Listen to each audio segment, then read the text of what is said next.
Hi, welcome to microbiological concepts. இன்றைக்கி நம்ம பார்க்கக்கூடிய இந்த சப்ஜெக்ட் கொஞ்ச நாளாகவே நம்ம காதில் இப்போ கேட்டுகிட்டே இருக்கிறோம். Black fungus. ஒரு கடந்த 1.5 வருஷமாக நம்ம கொரோனா வைரஸ் கோவிட்-19 இப்படின்னு சொல்லி கேட்டு அதுலேயே பயந்து இருந்த காலங்கள் எல்லாம் போய் இப்போ கூடவே அடிஷ்னலாக ஒரு பிளாக் ஃபங்கஸ், அதாவது கருப்பு பூஞ்சை அப்படின்னு சொல்லிட்டு ஒரு இன்ஃபெக்ஷன் பரவிட்டு வர்றதா நம்ம இப்போ அடிக்கடி நியூஸில் கேள்விப்பட்டுட்டே இருக்கிறோம்ல. இது வரைக்கும் இந்தியாவில் 7250 மக்கள் பாதிக்கப்பட்டதா சொல்கிறாங்க.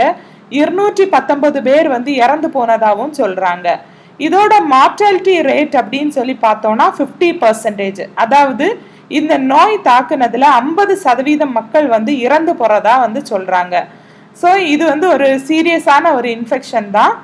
இப்போ இந்த வீடியோவில் நம்ம இந்த மியூகார்மைகோசிஸோட டைப்ஸ், ரிஸ்க் ஃபேக்டர்ஸ், எப்படி டிரான்ஸ்மிஷன் ஆகுது, சிம்டம்ஸ் என்ன, டயக்னோசிஸ் எப்படி பண்ணுறாங்க, ட்ரீட்மெண்ட், ப்ரிவென்ஷன், இதை நம்ம கிளியராக பார்க்கலாம். நீங்கள் இந்த வீடியோவை ஸ்கிப் பண்ணாமல் பாருங்கள். அப்போ உங்களுக்கு ஒரு கிளியரான ஒரு ஐடியா கிடைக்கும். இப்போ மியூகார்மைகோசிஸ் அப்படின்னா என்னன்னு பார்க்கலாம். Mucormycosis is an emerging opportunistic infection caused by the ubiquitous filamentous fungi. இது opportunistic infection அப்படின்னு சொல்றாங்க. இந்த மியூகார்மைகோசிஸ் அப்படிங்கிற ஃபங்கை எல்லா இடத்துலையும் இருக்கும். ஆனால் நமக்கு இம்யூனிட்டி பவர், நோய் எதிர்ப்பு தன்மை ஜாஸ்தியாக இருக்கும்போது என்ன ஆகும்னா, இந்த மியூகார்மைகோசிஸ் நம்ம உடம்புக்குள்ள போனாலும் நம்ம உடம்புல இருக்கக்கூடிய செல்ஸ் ஃபேகோசைட்டிக் செல்ஸ் எல்லாமே இந்த மியூகார்மைகோசிஸை அழித்து விடும். ஆனால் இம்யூனிட்டி கம்மியாகும் பட்சத்தில், இல்லைன்னா டயபெட்டிஸ் அஃபெக்ட் ஆனவங்க, ஆல்ரெடி கோவிட்லேருந்து ரெக்கவர் ஆகி வந்தவங்க, இவங்களுக்கெல்லாம் பார்த்தோன்னா இம்யூனிட்டி கம்மியாக இருக்கும். இந்த மாதிரி கேசஸில் அந்த மியூகார்மைகோசிஸ் இன்ஃபெக்ஷனை சிவியராக காஸ் பண்ணும். இந்த ஃபங்கஸ் ஒரு ஃபிலமெண்டஸ் ஃபங்கை அப்படின்னு சொல்கிறாங்க. இதோட ஆர்டர் மியூகோரைல்ஸ். இதோட கிளாஸ்ன்னு பார்த்தோன்னா சைகோமைசிட்ஸ். இதை நம்ம பிளாக் ஃபங்கஸ்ன்னு சொல்லலாம், சைகோமைகோசிஸ்ன்னு சொல்லலாம். இந்த மியூகோரைல்ஸ் ஆர்டரில் வரக்கூடிய ஃபங்கஸ்க்கு 6 ஃபேமிலிஸ் இருக்குது. அதில் இந்த 6 ஃபேமிலியில் இருக்கக்கூடிய ஃபங்கஸுமே கியூட்டேனியஸ் அண்ட் டீப் இன்ஃபெக்ஷனை காஸ் பண்ணும். கியூட்டேனியஸ்னா உங்களுக்கு தெரியும், அப்படி தானே, ஸ்கின் இன்ஃபெக்ஷன். டீப் இன்ஃபெக்ஷன்னா இன்டர்னலாக நம்ம இன்டர்னல் ஆர்கன்ஸ் எல்லாம் அஃபெக்ட் பண்ணுறது, பாடிக்கு உள்ள இன்ஃபெக்ஷன் காஸ் பண்ணுறது. என்னென்ன ஜெனிரா அப்படிங்கிறத பார்க்கலாம்.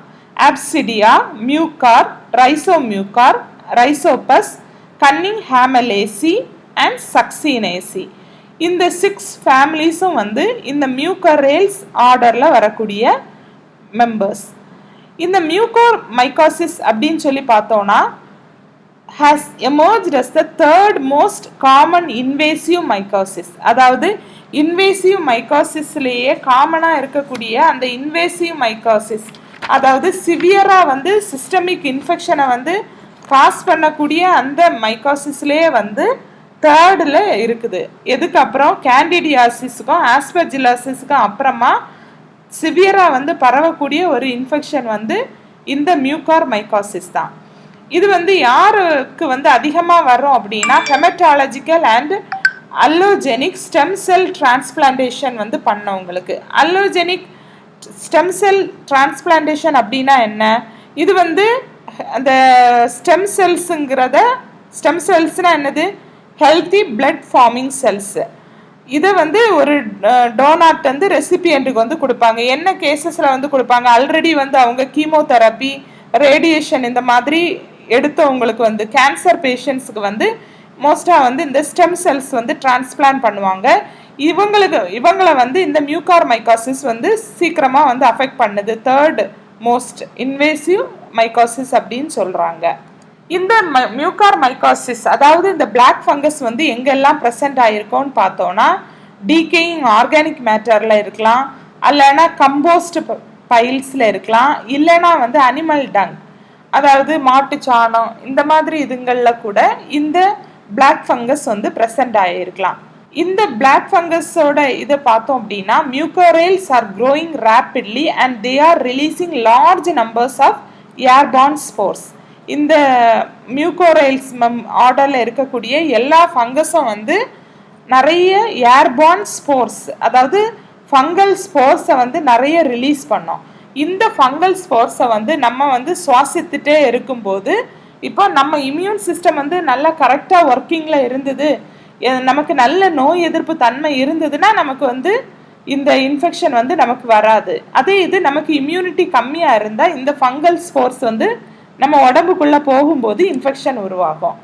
யாருக்கெல்லாம் வந்து இந்த பிளாக் ஃபங்கஸ் இன்ஃபெக்ஷன் வந்து வர்றதுக்கு பாசிபிலிட்டி ஜாஸ்தியாக இருக்குன்னு பார்த்தோன்னா diabetes mellitus, particularly with keto acidosis, அதாவது சுகர் பேஷண்ட்ஸுக்கு. இவங்க டயபெட்டிக் கீட்டோ அசிடோசிஸ்னா என்னன்னா இது வந்து ஒரு டயபெட்டிஸ் பேஷண்ட்டுக்கு வரக்கூடிய ஒரு சீரியஸ் காம்ப்ளிகேஷன் தான். இதில் வந்து பார்த்தோன்னா நம்ம அந்த டயபெட்டிஸ் பேஷண்ட்ஸோட அந்த பிளட்டில் வந்து ஆசிட் லெவல் வந்து ஜாஸ்தி ஆகும், அதாவது கீட்டோன்ஸ் வந்து ஜாஸ்தி ஆகும். அதனால தான் வந்து இதை கீட்டோ அசிடோசிஸ்ன்னு சொல்கிறாங்க. இது வந்து மோஸ்ட்டாக வந்து எப்போ டெவலப் ஆகும்னா இன்சுலின் வந்து நம்ம பாடியில் வந்து ஒழுங்காக சுரக்காமல் இருக்கும்போது இந்த கீட்டோ அசிடோசிஸ் கண்டிஷன் வந்து வரும். அதுக்கப்புறம் வந்து ட்ரீட்மெண்ட் வித் குளுக்கோகார்டிகாய்ட்ஸ். குளுக்கோகார்டிகாய்ட்ஸுங்கிறது ஒரு கார்டிகாய்டிஸ் ஹார்மோன். இது வந்து நம்ம இன்ஃப்ளமேஷனுக்கு வந்து கொடுக்கக்கூடிய ஒரு ட்ரக். இது வந்து கொடுக்கும்போது அந்த இன்ஃப்ளமேஷனையும் குறைக்கும், கூடவே வந்து இம்யூன் சிஸ்டத்தையும் வந்து சப்ரஸ் ஆகும், இவங்களையும் அதிகமாக பாதிக்கும். அடுத்து ஹெமட்டாலஜிக் மேலிக்னன்சிஸ். இது அப்படின்னாலே என்னது, கேன்சர் தான். இந்த கேன்சர் வந்து பிளட்ல வந்தாலோ அல்லது போன் மேரோ இல்லைன்னா லிம்ஃப் நோட்ஸில் எல்லாம் வந்ததுன்னா இதை வந்து நம்ம ஹெமட்டாலஜிக் மேலிக்னன்சிஸ் அப்படின்னு சொல்லுவோம். அடுத்து ஹெமட்டோபோயட்டிக் செல் டிரான்ஸ்பிளான்டேஷன், அதாவது ஸ்டெம் செல் டிரான்ஸ்பிளான்டேஷன் பண்ண பிறகு அந்த பேஷண்ட்ஸுக்கு. அதுக்கப்புறம் ஆர்கன் டிரான்ஸ்பிளான்டேஷன் பண்ணினவங்களுக்கு ஆல்ரெடி வந்து டிஃபராக்சைன் இந்த ட்ரக் வந்து ட்ரீட்மெண்ட் எடுத்தவங்களுக்கு. இந்த ட்ரக் வந்து எதுக்கு கொடுக்குறாங்க அப்படின்னா இந்த அனீமியா பேஷண்ட்ஸு, அப்புறம் வந்து தலசீமியா அந்த பேஷண்ட்ஸுக்கெல்லாம் வந்து இந்த ட்ரக் வந்து கொடுத்துருப்பாங்க. எதுக்குன்னா அவங்க பாடியில் வந்து அடிக்கடி வந்து பிளட் டிரான்ஸ்ஃபியூஷன் வந்து பண்ணுறதுனால அந்த அயன் கண்டென்ட் வந்து ஜாஸ்தியாகும். அப்போ அந்த அயனை வந்து ரிமூவ் பண்ணுறதுக்காக கொடுக்கக்கூடிய ட்ரக் தான் டிஃபராக்சைன் மெயின். அடுத்து வந்து பார்த்தீங்கன்னா ஹீமோக்ரோமடாக்சிஸ், அயன் ஓவர்லோடு, அதாவது நம்ம பாடியில் வந்து இது வந்து ஒரு ஜெனட்டிக் டிஸார்டர். அயன் வந்து பாடியில் வந்து ஜாஸ்தி ஆச்சுது அப்படின்னா brain damage, heart, liver, pancreas இதெல்லாமே வந்து டேமேஜ் ஆகும், அப்படி தானே? இந்த டிஸார்டர் உள்ளவங்களையும் அதிகமாக பாதிக்கிறாங்க. அதுக்கப்புறம் வந்து எய்ட்ஸ் பேஷண்ட்டு, வேறு ட்ரக்ஸ் யூஸ் பண்ணுறவங்க, ட்ராமா இல்லைன்னா பேர்ன்ஸ் வந்த பேஷண்ட்ஸு, மால் நியூட்ரிஷன், அந்த சத்துக்கள் வந்து ரொம்ப இல்லாதவங்க எல்லாரையுமே வந்து இந்த பிளாக் ஃபங்கஸ் வந்து அதிகமாக அட்டாக் பண்ணுது அப்படின்னு சொல்கிறாங்க. இப்போ வந்து இந்த மியூகார்மைகோசிஸோட டைப்ஸ் வந்து நம்ம பார்க்கலாம். ஃபஸ்ட்டு வந்து பார்க்கும்போது ரைனோசெரிப்ரல், அதாவது sinus and brain mucormycosis. It is an infection in the sinuses that can spread to the brain. இது வந்து சைனசஸில் வரக்கூடிய ஒரு இன்ஃபெக்ஷன். இது வந்து அப்படியே பிரெயினுக்கு வந்து போகும். சைனசஸ்னால் எந்த இடம், இந்த படத்தில் பாருங்கள், இந்த ஏரியாவை வந்து ஃப்ராண்டல் சைனஸ்ன்னு சொல்லுவாங்க. இந்த ஏரியாவை சுற்றி இருக்கக்கூடிய இடத்த தான் வந்து சைனஸ்ன்னு சொல்லுவாங்க. ஸோ இந்த இடத்த வந்து ஃபஸ்ட்டு அஃபெக்ட் பண்ணிட்டு அப்படியே வந்து பிரெயினையும் வந்து போய் பிரெயினுக்குள்ளேயும் போய் ஸ்ப்ரெட் ஆகும். அதை தான் வந்து ரைனோசெரிப்ரல் மியூகார்மைகோசிஸ்ன்னு சொல்லுவாங்க. இது இப்போ வந்து நிறைய பாதிக்கப்பட்டு இருக்கிறது இந்த மைக்கோசிஸ்னால தான். It is the most common in people with uncontrolled diabetes and in people who have a kidney transplant. இந்த அன்கண்ட்ரோல் டயபெட்டிஸ், என்னதான் ட்ரக் எடுத்தாலும் கண்ட்ரோல் ஆகாமல் இருக்கும், அப்படி தானே டயபெட்டிஸ், அந்த பேஷண்ட்டுக்கும் ப்ளஸ் இந்த கிட்னி வந்து டிரான்ஸ்பிளான்ட் பண்ணவங்களையும் இந்த ரைனோசெரிப்ரல் மியூகார்மைகோசிஸ் வந்து அவங்களுக்கு அதிகமாக வந்து வருது. Rhino orbital cerebral infection usually originates from the paranasal sinuses. இங்கே வந்து இந்த இடத்துல ஒரிஜினேட் ஆகி இங்கே இருக்கக்கூடிய அந்த போன்ஸ் எல்லாத்தையும் வந்து டிஸ்ட்ரக்ட் பண்ணிட்டு அப்படியே வந்து இந்த கண்ணை போய் பாதிக்குது. இந்த கண் உள்ள ஆர்பிட், அப்புறம் வந்து மொத்தமாக ஐ, பிரெயின் எல்லாத்தையும் வந்து ஃபஸ்ட்டு இந்த இடத்துல இருந்து ஆரம்பித்து இந்த இடத்துல இருக்கக்கூடிய அந்த போனை எல்லாம் டிஸ்ட்ரக்ட் பண்ணிட்டு கண்ணையும் வந்து பாதிக்குது, அப்புறம் பிரெயின் எல்லாத்தையும் வந்து பாதிக்குது. இதனால தான் வந்து விஷன் லாஸ் வருது, பார்வை வந்து மங்குது. Symptoms at early stage of disease might be sinus pain. First வந்து இந்த ஃபங்கஸ் வந்து அஃபெக்ட் ஆன உடனே அவங்களுக்கு என்னென்ன சிம்டம்ஸ் வரும் அப்படின்னு பார்த்தோன்னா, ஏர்லி ஸ்டேஜில் அந்த சைனஸ் ஏரியாவில் வந்து பெயின் வரும், அப்புறம் நேசல் கன்ஜஷன் மூக்கடைப்பு, ஃபீவர், சாஃப்ட் டிஷ்யூ ஸ்வெல்லிங், அந்த இடத்துல இருக்கக்கூடிய டிஷ்யூஸ் வந்து ஸ்வெல்லிங் ஆகும், அப்புறம் ஹெட்ஏக் தலைவலி வரும். அப்போ இந்த சிம்டம்ஸ் எல்லாம் வந்து ஸ்டார்டிங்கில் வரும். அதை வந்து நம்ம கவனிக்காமல் விட்டோம்னா அதுக்கப்புறம் நேசல் அல்சரேஷன், இந்த மூக்கில் வந்து ஒரு புண்ணு மாதிரி, அந்த அல்சரேஷனுங்கிறது என்னது, அந்த புண்ணு மாதிரி வந்துடும். அதுக்கப்புறமா வந்து இந்த நோய் வந்து பரவ ஆரம்பிக்கும். இது ஃபாஸ்ட்டாக வந்து நம்ம ட்ரீட்மெண்ட் கொடுக்கலன்னா ஃபாஸ்ட்டாக வந்து பரவ ஆரம்பிக்கும். எங்கே போகோன்னா அந்த சைனஸ் ஏரியாவிலேருந்து பக்கத்தில் இருக்கக்கூடிய நெய்பரிங் டிஷ்யூஸ் எல்லாத்துக்கும் போகும். அப்புறம் த்ராம்போசிஸ், பிளட் கிளாட் வரும்போது பிளட் வெசல்ஸ் அடைக்கும், அப்படி தானே? அப்போது த்ராம்போசிஸ் வருது. அதுக்கப்புறம் ஃபர்தராக வந்து நெக்ரோசிஸ் வருது. இதுவும் வந்து புண்ணு, நல்ல அந்த பஸ் எல்லாம் வச்சு புண்ணு வந்து அந்த அந்த இடத்துல இருக்கக்கூடிய அந்த டிஷ்யூ எல்லாமே வந்து கீழே விழுந்துருது. அதுக்கப்புறமா வந்து பார்த்தீங்கன்னா இந்த ஒரு பிளாக் எக்ஷார் வந்து ஃபார்ம் ஆகுது. இது வந்து ரொம்ப வலிக்கும். இது வந்து எங்கே வரும் அப்படின்னா பேலேட் ஏரியாலையும் நேசல் மியூக்கோசா அந்த மாதிரி ஏரியாவில் இது வரும். பேலேட் ஏரியாங்கிறது வந்து பார்த்தீங்கன்னா இது வந்து சாஃப்ட் பேலேட், நம்ம அண்ணாக்கு மேலே சொல்லுவோம் இல்லையா, வாய்க்கு உள்ள இந்த போர்ஷன், இது வந்து ஹார்ட் பேலேட்டுன்னு சொல்லுவோம். இது வந்து சாஃப்ட் பேலேட்டுன்னு சொல்லுவோம். இதுவும் மூக்கில் இருக்கக்கூடிய அந்த மியூக்கோசல் மெம்பரைன் அதுலேயும் வந்து பாதிக்கப்படும். இப்போ புரியுது இல்லையா உங்களுக்கு?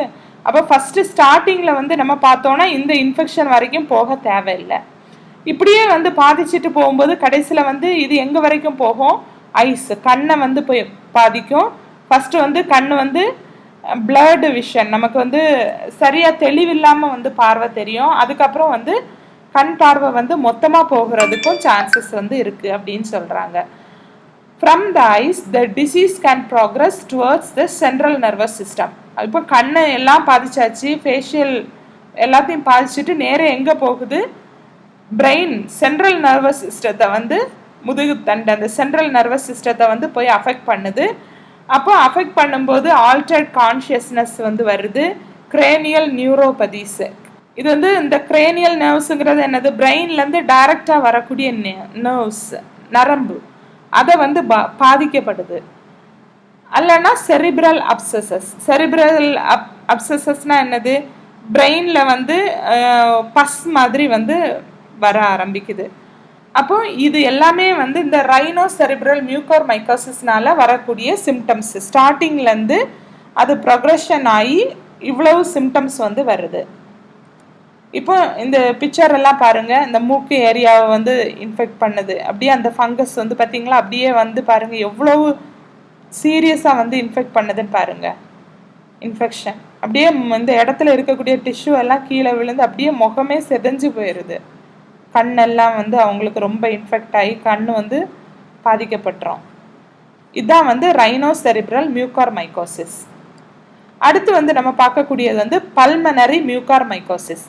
இதுவும் வந்து யாருக்கு அதிகமாக பாதிக்கப்படுவாங்க அப்படின்னா கேன்சர் பேஷண்ட்டுக்கும், ஆல்ரெடி வந்து ஸ்டெம் செல் டிரான்ஸ்பிளான்ட் பண்ணவங்க, அல்லனா வந்து ஏதாவது ஆர்கன்ஸ் வந்து டிரான்ஸ்பிளான்ட் பண்ணவங்களை வந்து அதிகமாக இந்த பல்மனரி மியூக்கர் மைக்கோசிஸ் வந்து பாதிக்கும் அப்படிங்கிறாங்க.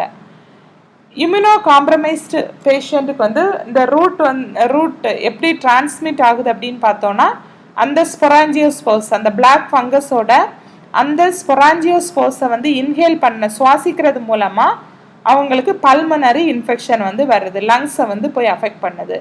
இவங்களுக்கு நார்மலாக பார்த்தோன்னா ப்ரொலாங்டு ஃபீவர் இருக்கும், ரொம்ப நாள் அப்படியே ஃபீவர் வந்து கண்டினியூஸாக இருக்கும், இருமல் இருக்கும். இதுதான் வந்து மோஸ்ட் பேஷண்ட்டுக்கு வந்து காணக்கூடிய சிம்டம்ஸ். இதுக்கு கூட வந்து பார்த்தீங்கன்னா ப்ளூரட்டிக் செஸ்ட் பெயின் வந்து, அதாவது இந்த நம்ம நெஞ்சோட வலிச்சுக்கிட்டு ஒரு செஸ்ட் பெயின், அந்த அப்படியே ரொம்ப கவ்வும் இருக்கும்போது வரும் இல்லையா ஒரு செஸ்ட் பெயின், அந்த மாதிரி ஒரு செஸ்ட் பெயின் வந்து வரும். அப்புறம் வந்து டிஸ்பினியாங்கிறது வந்து என்னது, டிஃபிகல்ட்டி ப்ரீத் பண்ணுறதுக்கும் ரொம்ப டிஃபிகல்ட்டிஸ் வந்து வரும். ஆனால் சில பேஷண்ட்டுக்கு பார்த்தீங்கன்னா சிம்டம் வந்து அவ்வளவா இருக்காது. In case the pathogen is invading blood vessels, massive haemoptysis can occur. இப்போ வந்து இந்த சில நேரம் வந்து இது வந்து பிளட் வெசல்ஸை வந்து போய் இந்த பேத்தோஜன் வந்து இன்ஃபெக்ட் பண்ணிடுச்சுன்னா மேசிவ் ஹிமப்டைசிஸ் வந்து வரும். ஹிமப்டைசிஸ் அப்படின்னா என்னது, நம்ம இருமும்போது பிளட்டு வந்து நிறைய வந்து அப்படி வரும். பிளட்டு இருமல் பண்ணும்போது அந்த கவ்வத்தில் வந்து பிளட்டு நிறைய வர்ற ஸ்டேட் இது வந்து வரும். இது வந்ததுக்கு அப்புறமா வந்து சிஸ்டமிக் டிசமினேஷன் ஆஃப் டிசீஸ் வந்து வரும். இன்னும் சீரியஸான டிசீஸ் வந்து வரும். Pulmonary mucormycosis can spread contagiously into other organs. வேற ஆர்கன்ஸுக்கும் லங்ஸ் எல்லாம் அஃபெக்ட் பண்ணிட்டு வேற ஆர்கன்ஸுக்கும் வந்து அஃபெக்ட் பண்ணும். டயஃப்ரம்லேருந்து அப்டமன் வரைக்கும் இருக்கக்கூடிய ஏரியாவை வந்து அஃபெக்ட் பண்ணிக்கிறோம். இதுதான் வந்து ஒரு சிடி ஸ்கேன் வந்து பண்ண அந்த இமேஜ். லங்ஸில் வந்து பார்த்தீங்கன்னா ஒரு ஹேலோ வந்து அந்த இன்ஃபெக்ஷன்னால அந்த இடத்துலயே ஒரு ஹேலோ மாதிரி ஒரு வெற்றிடம் வந்து வந்துருச்சு. இது வந்து இந்த பல்மனரி மியூகார்மைகோசிஸ் பேஷண்டோட இது. அடுத்ததாக நம்ம மூணாவதாக பார்க்கக்கூடியது வந்து கேஸ்ட்ரோ இண்டஸ்ட்ரினல் மியூகார்மைகோசிஸ். இது வந்து பார்த்தீங்கன்னா பெரியவங்களை விட சின்ன பிள்ளைங்களுக்கு தான் வந்து ரொம்ப அதிகமாக பாதிக்கப்படும் அப்படிங்கிறாங்க. அதாவது சில குழந்தைங்க வந்து அந்த ப்ரீமெச்சர் டெலிவரியில் பிறந்திருப்பாங்க, அப்படி தானே, குறை பிரசவத்தில் பிறந்தவங்களுக்கு அதுக்கப்புறம் வந்து அவங்க பிறக்கும் போதே லோ பர்த் வெயிட்டில் இருப்பாங்க, கம்மியான வெயிட்டில் வந்து இருக்கிற பிள்ளைங்க, அந்த மாதிரி இன்ஃபேன்ட்ஸ் எல்லாத்துக்குமே வந்து அதிகமாக வந்து இந்த கேஸ்ட்ரோ இண்டஸ்ட்ரினல் மியூகார்மைகாசிஸ் வந்து பாதிக்கப்படுது அப்படிங்கிறாங்க. அது மட்டும் இல்லை, ரொம்ப நாளாக வந்து ஆன்டிபயோட்டிக்ஸ் எடுத்தவங்களுக்கு, அப்புறம் சர்ஜரிக்கு அப்புறமா வந்து வேற நிறைய மெடிகேஷன்ஸ் எல்லாம் எடுப்பாங்க இல்லையா, அதுக்கப்புறம் வேற ஏதாவது நோய்க்காக வந்து மெடிசின்ஸ் வந்து கண்டினியூஸாக எடுத்துகிட்டு இருப்பாங்க. அவங்களுக்கு எல்லாருக்குமே வந்து இந்த கேஸ்ட்ரோ இண்டஸ்ட்ரினல் மியூகார்மைகாசிஸ் வந்து அஃபெக்ட் பண்ண முடியும் அப்படிங்கிறாங்க. இந்த டிசீஸ் இது கேஸ்ட்ரோ இண்டஸ்ட்ரினல்னு சொன்னதுனாலேயே இது வந்து அலிமெண்ட்ரி சிஸ்டம், அதாவது டைஜஸ்டிவ் சிஸ்டமில் வந்து எங்கே வேணாலும் அஃபெக்ட் பண்ணோம். ஆனால் நம்ம வந்து மோஸ்ட்டாக வந்து ஸ்டொமக்கில் வந்து பார்க்கலாம் இந்த இன்ஃபெக்ஷனை. இந்த சிம்டம்ஸ்னு பார்த்தோன்னா எந்த இடத்துல வந்து இது பாதிச்சுதோ அதை பேஸ் பண்ணி தான் அந்த பெயின் வந்து இருக்கும். அப்டாமினல் பெயின் அது அஃபெக்ட் ஆன இடத்துல தான் அந்த பெயின் வந்து வயத்தில் இருக்கும். ப்ளஸ் நாசியா, ஒரு சென்சேஷன் வந்து வாமிட் பண்ணணும் போல இருக்கும், வாமிட்டிங் இருக்கும், வாந்தி வந்து இருக்கும். இது வந்து இன்ஃபேண்டோட ஒரு சின்ன குழந்தைக்கு இண்டஸ்டைன் வந்து இந்த மியூகார்மைகோசிஸ் வந்து பாதிச்சதுனால வரக்கூடிய அந்த அந்த இது பிளாக் கலரில் ஃபுல்லாக இதாகிருக்கு பாருங்கள், இன்ஃபெக்ட் ஆகிடுச்சு. இது வந்து பாருங்கள் ஒரு இண்டஸ்டைனில் ரொம்ப இன்ஃபெக்ட் ஆனது. இது வந்து இலியோகோலானிக் மியூகார்மைகோசிஸ், அந்த இலியம் கோலான் அந்த ரீஜியனில் வந்து இந்த ஃபங்கஸ் வந்து அஃபெக்ட் ஆகிருக்கு.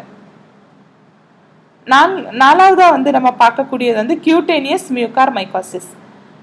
இது கியூட்டேனியஸ்னாலே ஸ்கின் அப்படி தானே, அப்போ நம்ம உடம்புல வந்து ஏதாவது வந்து ஒரு பிரேக் இருந்தால் அது வழியாக வந்து இது வந்து என்டர் ஆகும் இந்த ஃபங்கஸ். அதாவது எக்ஸாம்பிள் வந்து சர்ஜரினால வரலாம், இல்லைன்னா ஏதாவது ஒரு காயம்பட்டதுனால, பேர்ன்ஸ்னால, இல்லைன்னா ஸ்கின் ட்ராமா, எது மூலமாகவும் இந்த ஃபங்கஸ் வந்து ஒரு சின்ன பிரேக் கிடச்சுன்னா அது வழியாக அது வந்து என்டர் ஆகி போகும். சின்ன வெடிப்போ கீரல் இந்த இடங்கள் வழியாக இந்த ஃபங்கஸ் வந்து ஸ்கின் அஃபெக்ட் பண்ணும்.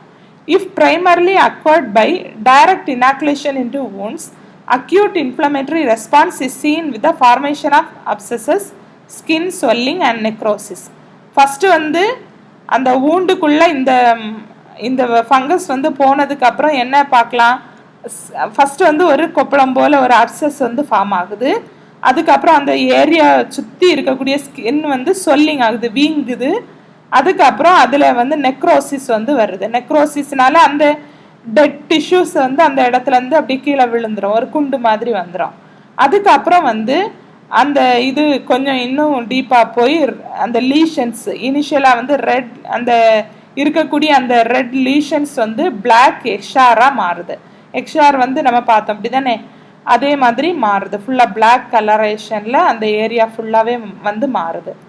அதுக்கப்புறமா இன்னும் ப்ரோக்ரஸ் ஆகி போகும்போது, இன்னும் அதிகமாகி போகும்போது அது வந்து டீப்பாக வந்து டிஷ்யூக்குள்ளே, ஃபஸ்ட்டு மேலாப்பில் இருக்கிறது டீப்பாக டிஷ்யூக்குள்ளே போய் மசில்ஸ், டெண்டான்ஸ்னால் என்னது, அந்த கனெக்டிவ் டிஷ்யூ அப்படி தானே, கொலாஜன் நல்லா. ஆனால் அந்த மசிலையும் போனையும் வந்து கனெக்ட் பண்ணக்கூடிய அந்த டிஷ்யூ அதை அஃபெக்ட் பண்ணோம். அடுத்து போனை அஃபெக்ட் பண்ணோம். இப்படி இவ்வளோத்தையும் அஃபெக்ட் பண்ணிச்சுன்னா பின்னாடி வந்து அது டிசமினேட்டட் டிசீஸுக்கு காரணமாக இருக்கும். In patients with large open wounds, lesions with aerial hyphae visible by eye have been observed. இப்போ பெரிய ஓப்பன் wound, பெரிய புண்ணு வந்து ஓப்பனாக இருக்குது அப்படின்னா நம்ம வந்து இந்த ஏரியல் ஹைஃபே, இந்த ஃபங்கஸோட ஹைஃபேயை நம்ம நேரடியாகவே நம்ம கண் மூலமாக மைக்ரோஸ்கோப் இல்லாமலே வந்து பார்க்கலாம் அப்படிங்கிறாங்க. இங்கே பாருங்கள், இதுதான் அந்த பிளாக் எக்ஸ்ஆர்.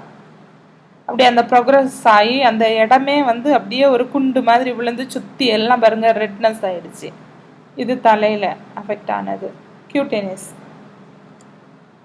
இங்கே பாருங்கள் எவ்வளோ சிவியராக ஒரு ஸ்கின்னையே மொத்தமாக டேமேஜ் பண்ணிடுச்சு பார்த்தீங்களா, எவ்வளோ சிவியரானது. இன்னும் ஃபிஃப்த்து வந்து நம்ம பார்க்கக்கூடியது வந்து டிசெமினேட்டட் மியூகார்மைகோசிஸ். It occurs when the infection spreads through the bloodstream to affect another part of the body. First வந்து இனிஷியலாக வந்து இன்ஃபெக்ட் ஆனதுக்கு அப்புறம் அது வந்து பிளட் ஸ்ட்ரீம் வழியாக வந்து வேறு பார்ட் பாடியில் வேறு பார்ட்டை போய் அஃபெக்ட் பண்ணிச்சுன்னா அதை வந்து நம்ம டிசெமினேட்டட் மியூகார்மைகோசிஸ்ன்னு சொல்லுவோம். The infection most commonly affects the brain. எங்கள் பிரெயினை தான் ஃபஸ்ட் இன்ஃபெக்ட் பண்ணோம். But also can affect other organs like spleen. ஸ்ப்ளீன்னா என்னது, மண்ணீரல், ஹார்ட் அண்ட் ஸ்கின், இதையும் அஃபெக்ட் பண்ணலாம். இது அந்த டிசெமினேட்டட் பல்மனரி மியூகார்மைகோசிஸோட பிக்சர். இப்போ டிரான்ஸ்மிஷன் ரூட் எப்படி வந்து இந்த ஃபங்கஸ் வந்து நம்ம உடம்புல வருது. ஒன்று இன்ஹலேஷன்னா என்னது, சுவாசிக்கிறது. இனாக்குலேஷன்னா அந்த ஒரு கட்டு உண்டு எல்லாம் இருக்குது இல்லையா, அது வழியாக வந்து உள்ளே வர்றது. அல்லனா இன்ஜெக்ஷன்னா வந்து இப்போ சப்போஸ் வந்து இந்த ஃபுட்டு வந்து இந்த ஃபங்கஸ்னால கண்டாமினேட் ஆகியிருக்கலாம், ஏதாவது ஃப்ரூட்ஸோ ஏதோ ஒன்று ப்ரெட்டோ இந்த ஃபங்கஸ் வந்து வந்திருந்த அந்த ஃபுட்டை வந்து நம்ம சாப்பிடும்போது கூட இந்த ஸ்போர்ஸ் வந்து நம்ம உடம்புக்குள்ளே போகலாம் என்விரான்மெண்ட்லேருந்து. For example, the lung or sinus forms of the infection can occur after some one inhales the spores from the air. அதாவது நம்ம ஏரில் இருக்கக்கூடிய அந்த ஸ்போர்ஸை வந்து நம்ம இன்ஹேல் பண்ணோன்னா நமக்கு வந்து லங் இன்ஃபெக்ஷன், நம்ம சுவாசிக்கிற காற்று வந்து நேரே லங்ஸுக்கு தானே போகும், நுரையீரலுக்கு. அப்போ நுரையீரல் மூக்கையும் அந்த சைனஸ் போர்ஷனையும் அஃபெக்ட் பண்ணோம், அதுக்கப்புறம் வந்து லங்ஸையும் வந்து அஃபெக்ட் பண்ணோம். Mucormycosis does not spread between people and animals. ஒரு மனுஷன்ட்டு அடுத்தவனுக்கு வந்து போகாது. அதே மாதிரி ஒரு ஹியூமன்ட்டு ஒரு அனிமலுக்கும் இது ஸ்ப்ரெட் ஆகாது. அதுக்கப்புறமா வந்து நம்ம பார்த்தோம்னா யாருக்கெல்லாம் அதிகமாக வந்து பாதிக்கப்படோம்னா, ஆல்ரெடி ஏதாவது ஹெல்த் இஷ்யூஸ் இருக்கிறவங்களுக்கு, அல்லனா ஏதாவது மெடிசின்ஸ் வந்து கண்டினியூஸாக எடுத்துகிட்டு இருக்கிறவங்கள இந்த நோய் வந்து அதிகமாக வந்து பாதிக்கும். ஜெனரலாக வந்து நம்ம பார்க்கக்கூடிய சிம்டம்ஸ்னு பார்த்தோன்னா எல்லாத்தையும் சேர்த்து one sided facial swelling and numbness. ஒரு சைடாக வந்து சொல்லிங் ஆகி முகம் வந்து வீங்கி ஒரு உணர்ச்சி இல்லாமல் இருக்கிறது, தலை வலிக்கிறது, மூக்கு அந்த நேசல் கன்ஜெக்ஷன், அந்த சைனஸ்ன்னு சொல்லுவோம் இல்லையா, அப்படி மூக்கு அடைச்சிக்கிட்டு இருக்கிறது, அந்த மூக்கு பக்கத்தில் வந்து ஒரு பிளாக் லீஷன்ஸ் வந்து ஃபார்ம் ஆகிறது. அப்புறம் வந்து பார்த்திங்கன்னா மவுத்துக்கு உள்ள வாய்க்கு மேல் நான் சொன்னேன் இல்லை அந்த பேலேட் ஏரியா, அங்கே எல்லாம் வந்து அந்த பிளாக் லீஷன்ஸ் வந்து வந்தாலோ, அல்லது வயறு வலி இருந்தாலோ, வாமிட்டிங் சென்சேஷன் இருந்தாலோ, அல்லது கேஸ்ட்ரோ இன்டெஸ்டினல் ப்ளீடிங் இருந்தாலோ இது வந்து இந்த நோய்க்கான சிம்டம்ஸ், அறிகுறிகள் அப்படின்னு சொல்கிறாங்க. இந்த டிசெமினேட்டட் மியூகார்மைகோசிஸ் வந்து பார்த்தோன்னா ஃபஸ்ட்டு வந்து ஆல்ரெடி சிக்கானவங்க, இவங்களுக்கு தான் இந்த சிம்டம் வந்து அதிகமாக வந்து வரும். So it can be difficult to know which symptoms are related to mucormycosis. Patients with disseminated infection in the brain can develop mental status changes or coma. இப்போ பிரெயின் வரைக்கும் அஃபெக்ட் ஆகிடுச்சுன்னா அவங்களுக்கு வந்து ஒரு மென்டல் இன்ஸ்டெபிலிட்டி இருக்கும், அவங்களுக்கு வந்து ஒரு ஞாபக கான்ஷியஸ்னஸ் வந்து கரெக்டாக இருக்காது, கோமாக்கு வந்து போகிறதுக்கும் சான்ஸ் இருக்குது அப்படிங்கிறாங்க. அதாவது அது பிரெயினை அஃபெக்ட் பண்ணுச்சுன்னா. இப்போ இதை எப்படி டயக்னோஸ் பண்ணுறாங்க அப்படின்னு, இது வந்து நம்ம இந்த மாதிரி சிம்டம்ஸ் இருந்ததுன்னா டாக்டர்ஸ்கிட்ட நம்ம போகும்போது அவங்க வந்து கேட்பாங்க என்னென்ன இருக்குது, என்னென்ன சிம்டம்ஸ் இருக்குதுன்னு சொல்லிட்டு அவங்க நம்மகிட்ட கேட்டுட்டு ஃபிசிக்கலாக வந்து பார்ப்பாங்க. அப்புறம் லேப் டெஸ்ட்டு பண்ணுறது மூலமாக இந்த மியூகார் மைக்கோசிஸ் இன்ஃபெக்ஷனை வந்து நம்ம ஐடென்டிஃபை பண்ணலாம். இப்போ வந்து இந்த இன்ஃபெக்ஷன் வந்து ரெஸ்பிரேட்டரி சிஸ்டத்துலையோ அந்த மாதிரி அது இன்ஃபெக்ட் ஆகிருக்கு அப்படின்னு சொல்லிட்டு அவங்க வந்து நினச்சாங்கன்னா டிஷ்யூ பயாப்சி வந்து பண்ணுவாங்க. டிஷ்யூ பயாப்சின்னா என்னது, ஒரு அந்த ஏரியாவில் இருக்கக்கூடிய ஒரு அஃபெக்டட் டிஷ்யூவை வந்து அப்படியே ஸ்க்ராப் பண்ணி எடுத்து அதை லெபார்டரிக்கு வந்து கொடுப்பாங்க. அவங்க மைக்ரோஸ்கோப்பில் பார்த்துட்டு கல்ச்சர் பண்ணி பார்த்துட்டு கன்ஃபார்ம் பண்ணுவாங்க இந்த மியூகார் மைக்கோசிஸ் ஃபங்கஸ் வந்து வளர்ந்துருக்கா அப்படின்னு சொல்லிட்டு. இப்போ வந்து பேஷண்ட்ஸ் வித் ஹெமட்டாலஜிக்கல் மெலிக்னன்சி, அதாவது கேன்சர் பேஷண்ட்ஸுக்கோ அல்லது வந்து அவங்களுக்கு பல்மனரி மியூகார் மைக்கோசிஸ் வந்து வந்திருக்கலாம் அப்படின்னு சஸ்பெக்ட் பண்ணாலோ சந்தேகப்பட்டாலோ டாக்டர்ஸ் வந்து பல்மனரி சிடி ஸ்கேன் வந்து ரெக்கமெண்ட் பண்ணுவாங்க. அந்த சிடி ஸ்கேனில் வந்து நம்ம ஏற்கனவே ஒரு ரிப்போர்ட் பார்த்தோம் அப்படி தானே, ஒரு ஹேலோ வந்து தெரியும், அந்த நுரையீரலில் ஹேலோ மாதிரி வரும், அந்த மாதிரி இருந்தாலும் பல்மனரி இன்ஃபெக்ஷன்னு கண்டுபிடிக்கலாம். அதே மாதிரி தொராசிக் சிடி, அந்த தொராசிக் ரீஜியனில் சிடி ஸ்கேன் வந்து எடுத்து பார்க்கும்போது ஒரு கிரவுண்ட் கிளாஸ் ஒப்பாசிட்டி, ஒரு கிளாஸ் மாதிரி ஒரு இது நமக்கு தெரியும், ஒரு ரிங் மாதிரி, அதை வந்து சுற்றி ஒரு ரிங் இருக்கிற மாதிரி அந்த ஸ்கேனில் வந்து தெரியும்.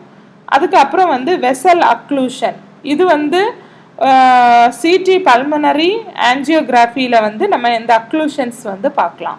இப்போ டயபெட்டிஸ் பேஷண்ட்டுக்கு வந்து ஃபேஷியல் பெயின், முகத்தில் வலியோ அல்லது சைனசைட்டிக், அந்த சைனஸில் வந்து இன்ஃப்ளமேஷனோ இல்லைன்னா அவங்களுக்கு வந்து அந்த கண்ணுக்கு ரிலேட்டடாக ஏதாவது வலி அந்த மாதிரி இருந்தது அப்படின்னா அமரோசிஸ்னால் என்னது, விஷன் லாஸ் இல்லைன்னா பிளர்டு விஷன், கண் வந்து பார்வை தெளிவில்லாமல் இருந்தாலோ அல்லது கண் பார்வை போனாலோ உடனே வந்து கிரேனியல் சிடி இல்லைன்னா எம்ஆர்ஐ ஸ்கேன் வந்து எடுத்து பார்ப்பாங்க அவங்களுக்கு வந்து அந்த சைனசைட்டிஸ் வந்து இருக்குது அப்படின்னு சொல்லிட்டு. இப்போ சைனசைட்டிஸ் இருக்குது அப்படின்னு டயக்னோஸ் பண்ணாங்கன்னா அவங்க வந்து மோஸ்ட்டாக வந்து எண்டோஸ்கோப்பியும் பண்ணி பார்ப்பாங்க, எந்த அளவுக்கு ஆர்கன்ஸ் உள்ள வந்து இன்ஃபெக்ட் ஆகிருக்கு அப்படின்னு பார்க்குறதுக்காக. If disease of the eye or brain is suspected, இப்போ கண்ணுலேயோ அல்லது பிரெயின்லேயோ வந்து இந்த டிசீஸ் வந்து தாக்கி இருக்கும் அப்படின்னு சொல்லிட்டு அவங்க வந்து சஸ்பெக்ட் பண்ணாங்கன்னா எம்ஆர்ஐ ஸ்கேனும் பார்ப்பாங்க ப்ளஸ் சிடி ஸ்கேனும் வந்து பார்ப்பாங்க, நல்லா கரெக்டாக தெரிகிறதுக்காக. இப்போது இந்த டயக்னோசிஸ் பண்ணும்போது ஹிஸ்டோபேத்தாலஜி டயக்னோசிஸ் அப்போ ஸ்டெயினிங் வந்து பார்ப்பாங்க, கேஓஹெச் பொட்டாசியம் ஹைட்ராக்சைடு வச்சு ஸ்டெயின் பண்ணி பார்ப்பாங்க, அந்த ஃபங்கல் ஹைஃபே வந்து பார்ப்பாங்க. அப்புறம் ஹிஸ்டோபேத்தாலஜி பார்க்கலாம். ஹிஸ்டோபேத்தாலஜியில் என்ன பண்ணுவாங்க, ஒரு டிஷ்யூ அந்த ஃபேஷியோ எங்கேருந்தாவது அந்த பயாப்சி டிஷ்யூ பயாப்சியில் கலெக்ட் பண்ணக்கூடிய அந்த டிஷ்யூவோட செக்ஷன் எடுத்து ஹெமடாக்சிலின் இயோசின் இந்த ஸ்டெயின்ஸ் யூஸ் பண்ணி பண்ணலாம். இது வந்து ஒரு ஸ்பெஷலைஸ்டு ஃபங்கல் ஸ்டெயின்ஸ், இதை வச்சு பார்க்கலாம். இல்லைனா வந்து குரோகாட் மெத்தினமின் சில்வர் ஜிஎம்எஸ் அல்லனா வந்து acid shift BAS periodic acid shift, இது இந்த ஸ்டெயினிங் மூலமாக வந்து நம்ம பார்த்தோம்னா இந்த ஹைஃபே வந்து ஒரு ரிப்பன் மாதிரி இருக்கும், நடுவில் செப்டம்னா என்னது, ஒரு தடுப்பு இருக்கும். நார்மலாக வந்து ஃபங்கஸுக்கு இந்த மாதிரி ஒரு தடுப்பாக இருக்கும் இல்லையா, ஆனால் இங்கே வந்து அப்படி எந்த தடுப்பும் இருக்காது, ப்ராடாக ரிப்பன் மாதிரி இருக்கும், நான் செப்டேட் ஹைஃபேன்னு சொல்கிறாங்க. அந்த அது விரிஞ்சு இருக்கிறது வந்து 90 டிகிரி அந்த ஆங்கிளில் வந்து இருக்கும் அப்படின்னு சொல்கிறாங்க. இந்த மாதிரி கேரக்டரிஸ்டிக்ஸ் வந்து இருந்ததுன்னா இந்த மியூகார் மைக்கோசிஸ் அப்படின்னு ஈஸியாக ஐடென்டிஃபை பண்ணிடலாம். அதுக்கப்புறம் வந்து சாப்ராட்ஸ் டெஸ்ட்ரோஸ் அகாரில் பிளேட்டிங் போட்டு பார்ப்பாங்க, அப்போ இந்த ஃபங்கஸ் வந்து இந்த மாதிரி தான் க்ரோ ஆகும். ட்ரீட்மெண்ட்டுன்னு வந்து பார்த்தோன்னா நம்ம கண்டிப்பாக ஒரு ஆன்டி ஃபங்கல் தெராப்பி வந்து கண்டிப்பாக இந்த இதுக்கு வந்து ட்ரீட்மெண்ட் வந்து கொடுக்கணும், ஆன்டிபயோட்டிக்ஸ் வந்து கொடுக்கணும். அப்படி இல்லைன்னா இப்போ கொஞ்சம் சிவியராக வந்து அந்த இன்ஃபெக்ஷன் வந்து போச்சுது அப்படின்னா அந்த அஃபெக்டட் ஏரியாவை வந்து சர்ஜரி மூலமாக ரிமூவ் பண்ணி எடுத்துருவாங்க. அப்போ அப்படி ரிமூவ் பண்ணுறது மூலமாக அந்த இடத்துல இருந்து வேற எங்கேயுமே அதிகமாக பாதிக்காமல் பாதுகாத்துடலாம். இப்போ சப்போஸ் வந்து ஒருத்தங்களுக்கு கண்ணு மொத்தமா வந்து இன்ஃபெக்ட் ஆயிடுச்சுன்னா அந்த கண்ணை வந்து எடுத்துருவாங்க. அதுக்கப்புறம் வந்து அது வேற உள்ள பிரெயின் வரைக்கும் பரவுறத தடுக்கலாம். இந்த மாதிரி இப்போ கால்லையோ கையிலையோ வந்து குறிப்பிட்ட ஒரு இடத்துல வந்து இந்த ஃபங்கஸ் இன்ஃபெக்ஷன் வந்து சிவியரா இருந்ததுன்னா அந்த இன்ஃபெக்டட் டிஷ்யூவை வந்து கட் பண்ணி எடுத்துருவாங்க. ரிமூவ் பண்றது மூலமா அது வந்து ஸ்ப்ரெட் ஆகுறத வந்து தடுக்கலாம். அப்புறம் ஆன்டிபயோட்டிக்ஸ்ன்னு பார்த்தோம்னா ஆம்ஃபோடெரிசின் பி, இது வந்து மோஸ்டா வந்து ஃபர்ஸ்ட் லைன் ஆன்டிபயோட்டிக்கா வந்து கொடுக்கும். டோசேஜ்னு பார்த்தோம்னா 1 mgல இருந்து 10 mg வரைக்கும் கொடுப்பாங்க. ஆனால் நார்மலாக வந்து 1 to 2 mg அந்த மாதிரி கொடுப்பாங்க. அந்த இன்ஃபெக்ஷனை பேஸ் பண்ணி டாக்டர்ஸ் கொடுப்பாங்க. வேற இதுக்கு கூட வேற ஆம்ஃபோடெரிசின் பியை தவிர வேற என்னென்ன ட்ரக்ஸ் யூஸ் பண்ணுறாங்கன்னா ஐசோவிக்னோசோல், பொசக்கோனாசோல், இந்த 2 ட்ரக்ஸும் வந்து ஆன்டிஃபங்கல் ட்ரக்ஸ் வந்து இந்த ட்ரீட்மெண்ட்டுக்கு கொடுக்குறாங்க. இப்போ மட்டும் ஏன் வந்து இந்த கோவிடுக்கு அப்புறம் வந்து இந்த ஃபங்கஸ் வந்து ரொம்ப ஸ்ப்ரெட் ஆகிட்டு இருக்கு அப்படின்னு நம்ம பார்த்தோம் அப்படின்னா, இந்த COVID-19 வந்து ஒரு மியூட்டன்ட் வைரஸ் அப்படிதானே. அப்போ இது ஒருத்தங்களை தாக்கிச்சு அப்படின்னா அந்த அந்த தாக்குன அந்த பர்சனோட இம்யூனிட்டியை வந்து மொத்தமாக வந்து குறைச்சிரும். அப்போ இம்யூனிட்டி, நோய் எதிர்ப்பு தன்மை அவனுக்கு குறையும் போது சும்மா போகிற பாக்டீரியாவோ ஃபங்கஸோ எது வேணாலும் அவனை வந்து ஈஸியாக அஃபெக்ட் பண்ணிடும். இது ஒரு காரணமாக இருக்குது. ரெண்டாவது வந்து நம்ம பார்த்தோன்னா இந்தியா வந்து அப்போ உலகத்திலே வந்து 2வது அதிகமாக வந்து டயபெட்டிஸ் பேஷண்ட்ஸ் இருக்கிறது வந்து இந்தியாவில் தான் இருக்காங்க. அப்போ இந்த ஆல்ரெடி வந்து கோவிடும் வந்து அவங்களுக்கு வந்து டயபெட்டிஸும் இருந்ததுன்னா இந்த 2 காம்பினேஷன் சேர்ந்தாலே இந்த மைக்கோசிஸ் வந்து ஈஸியாக அஃபெக்ட் பண்ணுறதுக்கு காரணமாகிடுது. 3வது வந்து நம்ம பார்த்தோம் அப்படின்னா ஆல்ரெடி வந்து கொரோனா வந்து அஃபெக்ட் பண்ணவங்களுக்கு வந்து அந்த ஆக்சிஜன் லெவல் வந்து 94க்கு கீழே குறையும் போது, அதாவது ஹைபாக்சியா கண்டிஷன் ஆகும்போது வந்து அவங்களுக்கு வந்து ஸ்டீராய்ட்ஸ் வந்து கொடுப்பாங்க. உங்களுக்கே தெரியும் அப்படிதானே. ஸ்டீராய்ட்ஸ் வந்து என்ன ஆகும், இம்யூனிட்டியை வந்து நோய் எதிர்ப்பு தன்மையை வந்து குறைச்சிரும்.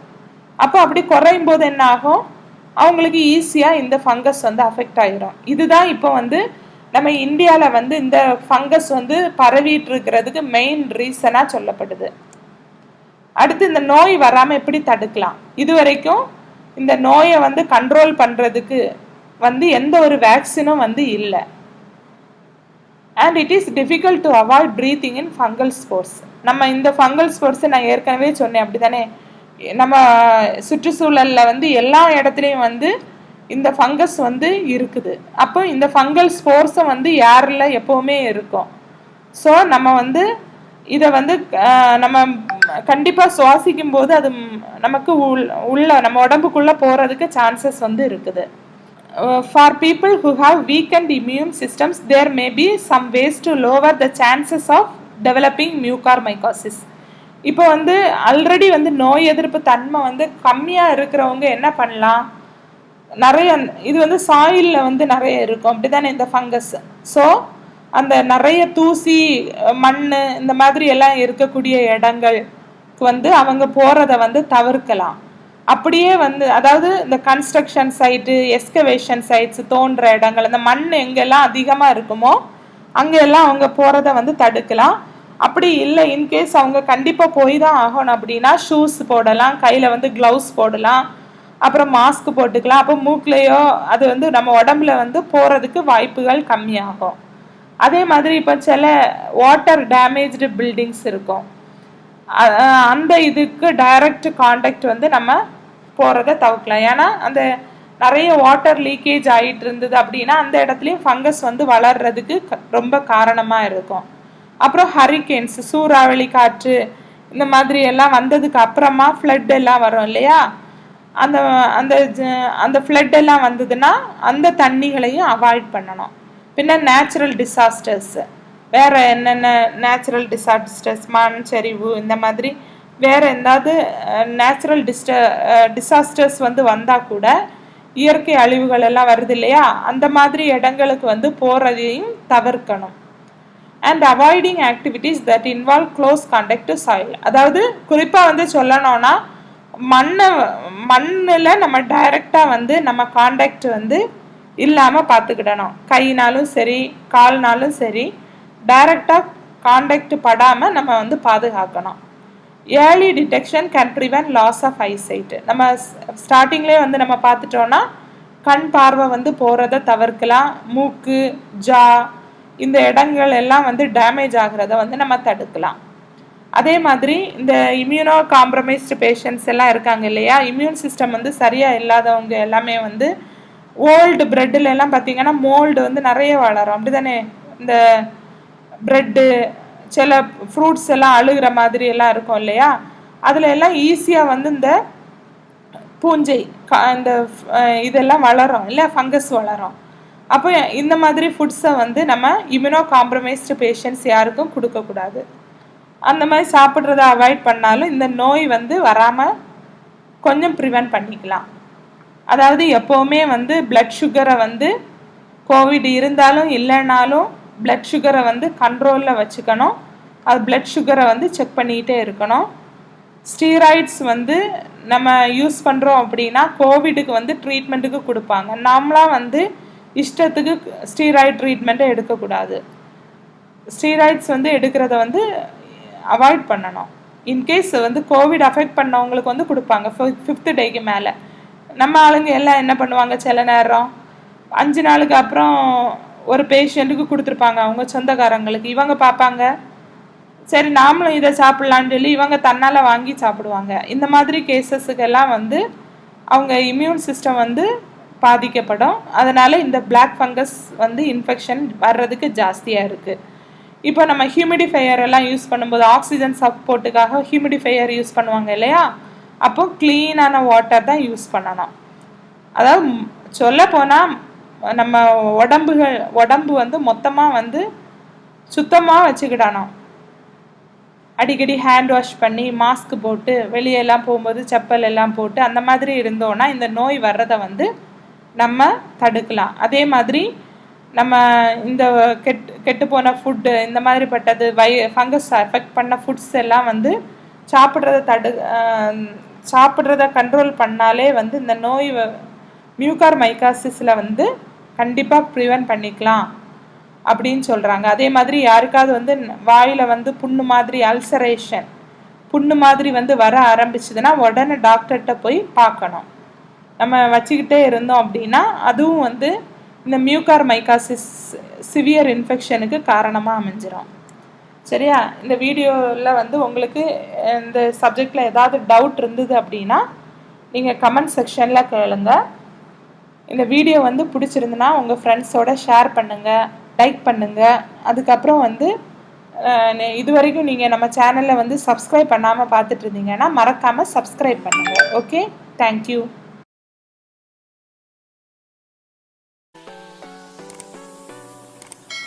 If you like this video, please don't forget to subscribe, share, like and click the bell button. If you have any more doubts, you can write your doubts in the comment section below.